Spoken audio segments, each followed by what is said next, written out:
Ik ben Rien Klippel. Ik werk bij Waterschap Scheldestromen in Zeeland als beleidsmedewerker emissies. Ik doe dat al een aantal jaren. Ik ben met name bezig om het gebruik van pesticiden en nutriënten in de agrarische sector, maar ook in de openbare ruimte te helpen terugdringen. We doen een stuk onderzoek en we monitoren het gebruik en het voorkomen in oppervlaktewater. Ja, ik heb een groen hart. En dat kun je zien op deze sheet. Ik heb hem erbij geplakt. Vanmorgen ben ik hier als waterschapper, maar ik ben ook actief in veld. Ik ga met jullie het volgende programma doorlopen. Eerst een stukje inleiding waar ik de kaders aangeef. Dan wil ik iets vertellen van de ontwikkelingen zoals die zich in Nederland hebben afgespeeld. Een probleemschets geven van het onderdeel water. Daarna wil ik iets van de wet en regelgeving vertellen en het nieuwe beleid wat daaruit voortgekomen is. En ik eindig met mijn epiloog. Maar eerst deze. Zo zag het oppervlaktewater eruit in de tijd toen mijn oma nog klein was. En zo wil ik ook dat het eruit ziet als ik met pensioen ben. En daar willen we dus naartoe. U begrijpt, ik ga het onderwerp benaderen van het thema water. Dat is mijn specialisme. En ik wil daar graag ook vandaag iets van laten zien. Wij willen water zien als de basis voor een goed functionerend ecosysteem. En denk ik dat dit plaatje dat toch wel uitstraalt. De kaders van mijn presentatie zijn, ik benader het vanuit water. Tweede plaats zal ik aangeven, de waterschappen die moeten in 2027 voldoen aan de KRW-eisen, de kaderrichtlijn water. Je zult merken, de drinkwatermaatschappijen die moeten Nederland van drinkwater voorzien, het moet geborgd zijn. In derde plaats gaat mijn presentatie om niet-landbouw en daar af en toe zal ik misschien een uitstapje maken naar landbouw, daar waar het verweven is of daar waar ik er niet omheen kan. Dan zal ik de wetgeving die is in Nederland, niet zoals in Vlaanderen is in België, federaal of gewestelijk, maar bij ons is dat nationaal. We hebben nationale wetgeving. En de emissieroutes die zal ik benoemen. Bij verhardingen praten we over afspoeling. En dat kan rechtstreeks zijn naar oppervlaktewater. Dat kan ook via een regenwaterriool zijn. Dat kan drift zijn als je in de buurt van oppervlaktewater ermee bezig bent. Dat kan ook zijn via effluent van zuiveringsinstallaties naar oppervlaktewater. En bij groen gaat in niet-landbouw ook om een stukje afspoeling, een stukje uitspoeling, dus via de bodem naar oppervlaktewater. En het kan ook gaan om drift. Het ontbrak mij aan tijd, omdat ik heel last minute ben ingevlogen om hier nog een plaatje voor te maken, maar ik hoop dat u mij begrijpt. In de tijd dat ons ecosysteem eruit zag zoals dat zag door de ogen van mijn oma, dat was zeg maar na de Tweede Wereldoorlog, werd er nog nauwelijks bestrijdingsmiddelen en nutriënten in de agrarische sector en in de openbare ruimte gebruikt. Er was ook nog nauwelijks chemische industrie. En er was nauwelijks sprake van emissies naar de lucht, naar water en naar bodem. Maar dat veranderde na de Tweede Wereldoorlog, want de oorlogsindustrie die viel stil. En die werd overgenomen door een stukje chemische industrie. En er werden stoffen gemaakt, op grote schaal zelfs, die konden worden gebruikt bij de opbouw van de landbouw. Chemische stoffen, bestrijdingsmiddelen werden het genoemd. En die werden vanaf de Tweede Wereldoorlog ook op grote schaal ingezet. Maar de wet en regelgeving daaromheen, die kwam niet van de grond. En er werd ook eigenlijk niet gekeken naar de risico's voor de gebruiker en voor de burger. Kortom, er ontstonden als het ware levensgevaarlijke toestanden. Ik weet nog, ik ben ambtenaar geworden in 1975. Ik weet nog, in die tijd werd dichlobunyl in de sloot, in het oppervlaktewater gestrooid, om planten te doden die de afwatering konden verhinderen. En ik weet nog dat riet, dat werd bestreden met darapon op grote schaal. En ik weet nog dat mijn vader met zijn blote hand dichlobenylkorrels strooide langs afrasteringen en onder beplantingen. Het was ook in die tijd dat men preventief diuron op verhardingen spoot om onkruidgroei te verhinderen. En in die tijd, of poos daarna, heb ik gezien dat collega's van mij die in de buitendienst werkten ziek werden, dat ze kanker kregen, aftakelden en overleden. En ook mijn pa kreeg kanker. En Als je dan een groen hart hebt, je ziet het allemaal om je heen gebeuren. En je ziet dan dat in die sloten in de polders bij ons in Zeeland geen visje en geen kikker meer voorkomt, want zo was het, hè. Dat de reiger in het landschap verdwijnt, dan doet dat je wat. Dat neem je mee. Het vee kon niet meer uit de sloot drinken. Maar we zijn niet stil blijven staan. We zijn in de 80er jaren, 90er jaren zijn we ook onderzoek gaan doen. De technieken daarvoor werden ontwikkeld. En we zagen dat in onze oppervlaktewateren ook grote concentraties van de bestrijdingsmiddelen en in de agrarische sector, waar ook in de openbare ruimte gebruikt werden, voorkwamen. En dat bleek dat ook in het rivierwater, dus bij ons de polderswateren af naar rivieren, in het rivierwater grote concentraties bestrijdingsmiddelen voorkwamen. Zoveel dat de winning van rivierwater voor de drinkwaterproductie gevaar liep. En het was in 1993 dat we voor het eerst de stof glyfosaat in het Maaswater vonden. En als je dan ziet, toen zijn we begonnen met een intensieve campagne voor de monitoring van het oppervlaktewater. Als je dan ziet dat in die tijd de inname van Maaswater stilgelegd moest worden, omdat er zulke hoge concentraties diuron in voorkwamen, dan is dat nogal wat. Op dit plaatje zie je het blauwe gedeelte.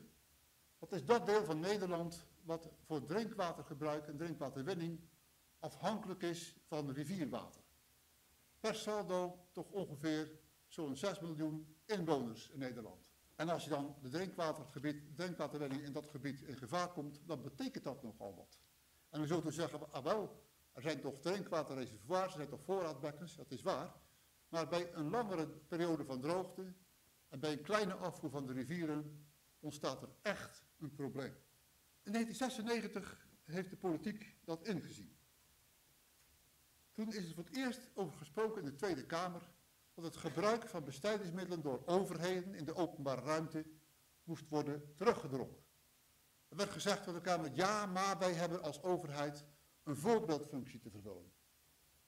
Dat heeft ertoe geleid dat de stof diuron in 1999 werd verboden voor de openbare ruimte. Maar de rol werd overgenomen door glyfosaat en de geschiedenis herhaalde zich. Ook toen kwamen er te hoge concentraties glyfosaat in het rivierwater voor. En ook toen liep de inname van drinkwater een gevaar. In die tijd berekenden wij dat het gebruik van glyfosaat in de niet-landbouw ongeveer een vijfde tot een zesde was van wat in de agrarische sector werd gebruikt. Dus dat is maar een klein gedeelte. Maar dat de emissies van verhardingen 4 tot 5 keer zo groot waren als uit de agrarische sector. In Nederland is pas in 1962 de eerste wetgeving gekomen op het gebied van bestrijdingsmiddelen. Dat heette de Bestrijdingsmiddelenwet 1962. En dan staat dat daar zo mooi. Dat was bedoeld om de menselijke risico's van het gebruik van vergiften in de landbouw te verminderen. En je kunt ervan denken wat je wilt, voor wat het waard is, maar één ding is toch zeker, en we zijn het zeker over eens. Het was wel eerlijk, hè? Het was wel eerlijk wat er staat. En het heeft tot 1975 geduurd, voor men de impact op het milieu ging meewegen met de toelating van nieuwe stoffen. En pas in de 80er en 90er jaren zijn we via meerjarenprogramma's gewasbescherming naar een stuk bewustwording toegegroeid, waarbij we met elkaar afspraken van ja jongens, we moeten toch iets gaan doen aan het verminderen van het bestrijdingsmiddelengebruik en de emissies naar oppervlaktewater. Het was allemaal, zoals dat in Nederland genoemd wordt, het was allemaal, Joop, je hebt het ook meegemaakt, het was allemaal eigenlijk polderen, hè, die tijd.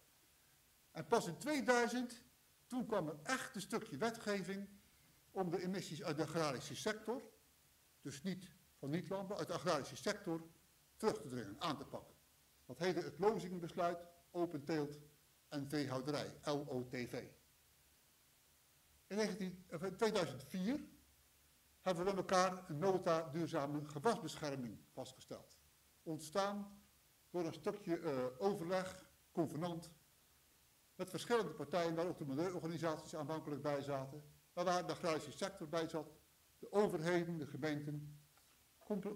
Kortom, dit was een stukje beleid waarbij we konden rekenen op draagvlak in de samenleving.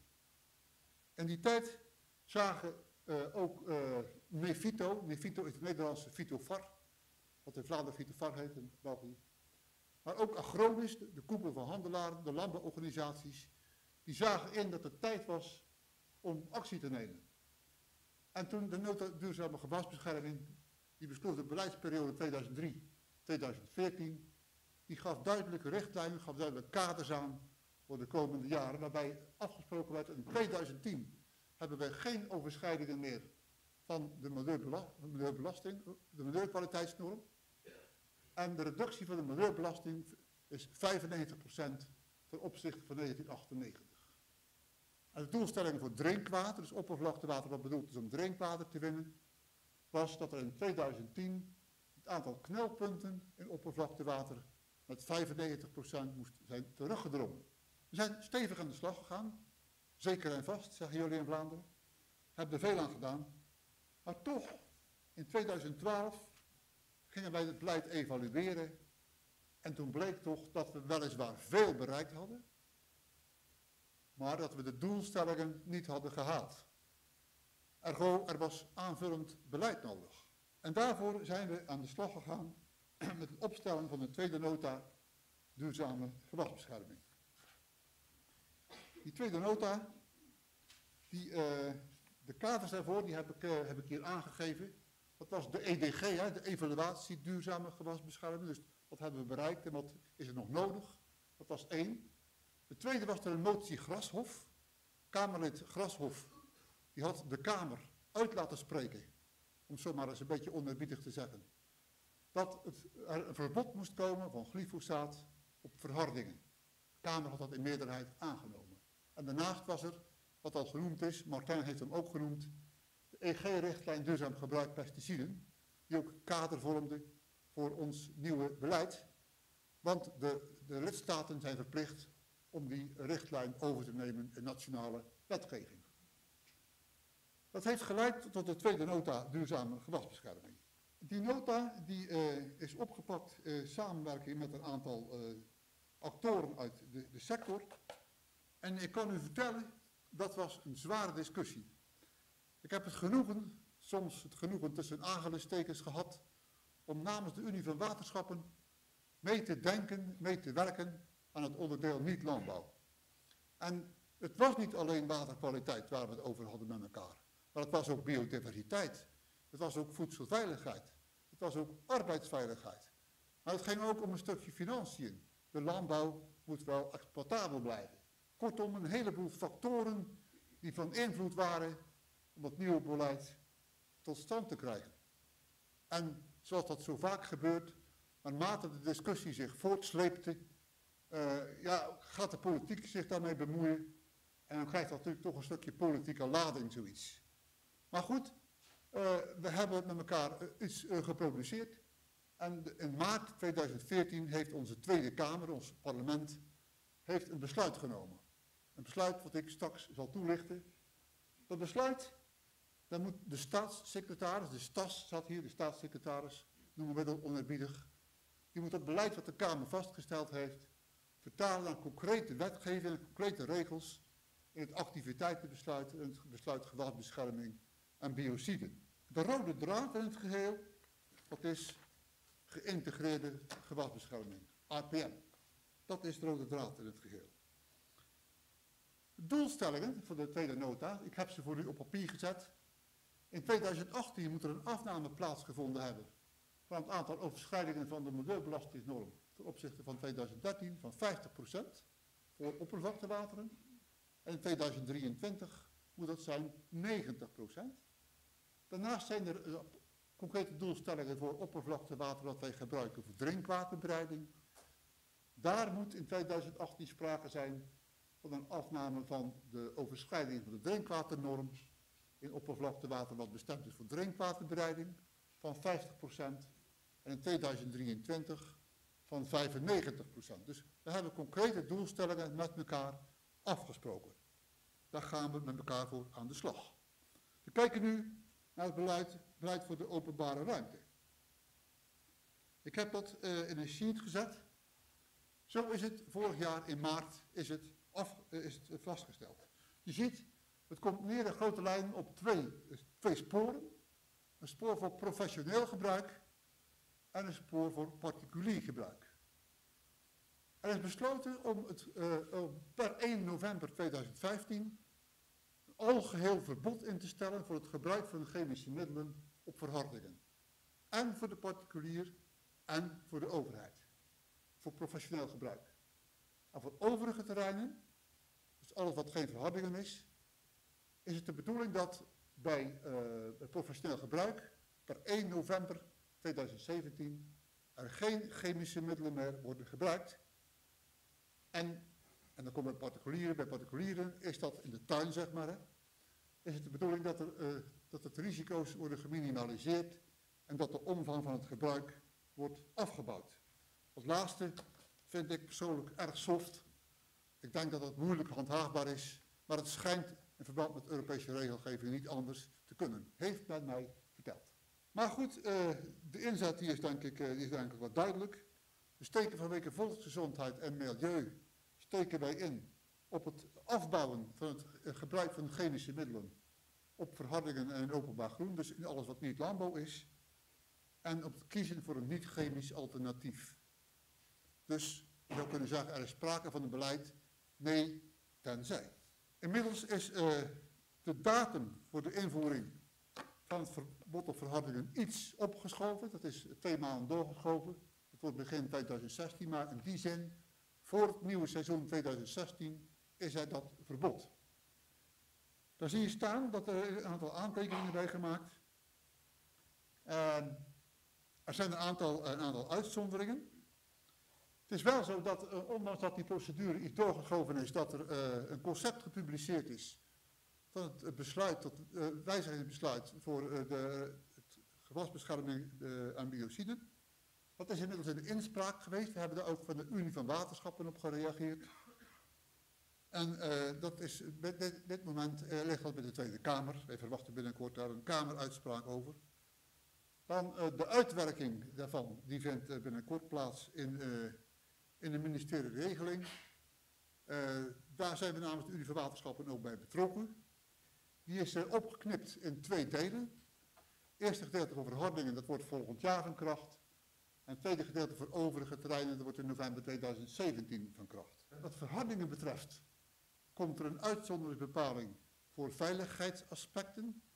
Daar waar het met het oog op de veiligheid niet anders kan, komt er een uitzonderingsbepaling. En voor overige terreinen komt er een andere uitzonderingsbepalingen, die worden per november 2017 van kracht. En daarover gaan we dus de komende tijd nog met elkaar in discussie. En ik kan u vertellen dat wij als waterschappen daar sceptisch tegenover staan. Er wordt gepraat over uitzondering voor invasieve exoten. Daar komen we daar vandaag over te spreken, heb ik gezien. Maar ook bijvoorbeeld voor de eikenprocessirups, voor boktor en dat soort dingen meer. Wij pleiten voor het generiek toepassen van het IPM-principe, overal. En wij zeggen van, ook in de niet-landbouw moet je dezelfde voorschriften hanteren wat emissiebeperking betreft, wat veilig werken betreft, als in de landbouw. Die boer, die moet voorzichtig werken, wel, dan moet die niet-boer, die moet dat ook doen. Dan is er nog een wat merkwaardige vorm van uitzonderingsbepalingen aan de orde. Ons Kamerlid Lutz Jacobi van de Partij van de Arbeid heeft destijds bij de bespreking in de Kamer gezegd van, ja maar voorzitter, er moeten toch mogelijkheden blijven voor die burger om bijvoorbeeld azijn te blijven gebruiken om zijn onkruid te doden. Ze noemen dat laag risicomiddel. Ja, dat was de Kamer helemaal met haar eens. We moeten het voor die burger werkbaar houden. Maar daar wordt een heel andere uitleg aan gegeven. Er zijn nu middelen in gebruik, ook voor professioneel gebruik, die worden verkocht onder het imago laag risico. En dan praten we bijvoorbeeld over Ultima. Ik weet niet of jullie ook Ultima kennen in Vlaanderen. Maar het is een middel op basis van vetzuren en malaïnehydrazide. Nou, daar ga ik al wel bedrukt zijn. Nou, jongens, die kant moeten we niet op. Want het is heel prematuur, hè. Want de Europese Commissie heeft nog geen kaders gesteld wat nu laag risicomiddelen zijn. En ook geen besluiten over genomen. En ook nationaal zijn er nog geen besluiten over genomen. En dan roep ik, als ik ergens ben, moet goed luisteren. Onze Kamer heeft besloten tot een verbod. En onze Kamer heeft niet gezegd dat er regels moeten komen om creatief te denken. om creatief te doen. Er komt gewoon een verbod. En wat dan laagrisicomiddelen zijn, wat in Brussel beslist wordt, dat is dan een laagrisicomiddel. Maar Ultima is voor mij geen laagrisicomiddel. Daarnaast hebben jullie zien staan dat er sprake is van Green Deals en van een innovatieagenda en van een kennisplatform. Green Deals, in Nederland worden met overal Green Deals voor gesloten. Hè? Met elkaar spreek je af van jongens, we gaan dat en dat, gaan we dan en dan, gaan we doen. Je spreekt doelstellingen af in elkaar en dat is het dan. Nou, zo komt er ook afspraken voor het gebruik van chemische middelen op sportterreinen. En op golfbanen. Golfbanen worden heel veel middelen gebruikt. Hè? Maar de afspraak is dat dat in 2020 is afgebouwd. En de weg daar naartoe, daar wordt in een Green Deal vastgelegd. En ook voor particulier gebruik wordt er een Green Deal gesloten. Ik ben benieuwd wat dat op gaat leveren. Deze zomer zal het allemaal handen en voeten moeten krijgen. Daarnaast komt er een zogenaamde innovatieagenda. Waar met elkaar nagedacht van hoe gaan we nu nieuwe technieken ontwikkelen. Er wordt gepleit voor preventie en dan roepen wij van ja, innovatieagenda prima, maar niet alleen voor technieken. Doe het ook voor materialen en methodes om onkruid te weren, dus ook voor preventie. Inmiddels heeft CROW, hier ook wel bekend neem ik aan, kun je een beetje vergelijken met jullie Sterrenbeek, heeft regels ontwikkeld voor onkruidwerend ontwerp. Er is een website in de lucht. Een kennisplatform is om de kennis en ervaring die er is beschikbaar te maken, om die uit te rollen de samenleving in. En daar zal ook de kennis bij gaan, bij worden vermeld van OCW Sterrenbeek en van UGent. Want ik sla dat heel hoog aan. Het Rijk heeft voor zichzelf ook een rol weggelegd. Het Rijk vindt zichzelf facilitator, katalysator, inspirator. Allemaal prachtig, maar voor wat het waard is. De waterschappen worden geroepen om de vorderingen in betrekking tot waterkwaliteit te monitoren. En de weg- en de terreinbeheerders die mogen het allemaal gaan uitvoeren. Ik kom tot het eind van mijn verhaal. Ik zeg altijd, de tijd van ja maar, die is voorbij. We hebben beleid en zo gaan we doen. Wij gaan met elkaar aan de slag. We kijken niet om, we kijken vooruit. En dan zeg ik, zie het als een uitdaging. We hebben toch weer nieuw werk voor de boeg. En ik eindig met 2 vragen eigenlijk. Eén vraag is, en daar zal misschien vandaag wel gelegenheid voor zijn om met elkaar daarover te denken. Martijn heeft er iets van gezegd. We werkten altijd Europees, hè? En nu werken we ook in België. Wel, Martijn, waarom zou je ook in Nederland werken, hè? En mijn vraag is, wat kan Pan-Europe nu voor ons daarin betekenen? Jullie zijn gespecialiseerd in communicatie. Jullie hebben heel veel kennis. Wat zou de rol van Pan-Europe kunnen zijn met de implementatie van niet-chemisch beheer voor de openbare ruimte? Ik hoop daar vandaag iets over mee te krijgen. En de tweede is, ik zie hier ook, en ik heb ook op de lijst gezien, er zijn hier ook veel vertegenwoordigers van Belgische gemeenten. En ik kijk ook naar onze Franse vrienden. Er zijn in Nederland heel veel grensoverschrijdende wateren. En je kent allemaal de Maas, hè? Je kent de Schelde, maar we hebben ook een A en we hebben een Dommel. En we hebben ook kleine regionale wateren die vanuit België Nederland inkomen. En er komt niet alleen water Nederland in.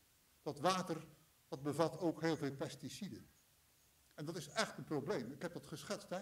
Met name voor de drinkwaterwinning, maar ook voor de ecologie. En in de tweede nota duurzame gewasbescherming staat dat wij met onze buurlanden gaan overleggen hoe wij nou met elkaar daar een halt aan kunnen toebrengen. Hoe we dat kunnen verminderen. Dat die belasting vanuit de buurlanden naar Nederlandse wateren, hoe we die kunnen verminderen. En ik heb gedacht, daar kunnen we met elkaar eens over nadenken. Want als jullie aan de knop draaien in Vlaanderen, lossen jullie voor een groot deel ons probleem op. En dat zou een goede zijn natuurlijk. Vandaar, ik denk, zet pesticiden buiten spel. Dus jullie eigen logo. En ik dacht, die ga ik erbij zetten. Want, en die heb ik van Veld geleerd, zonder is gezonder. Dank u wel.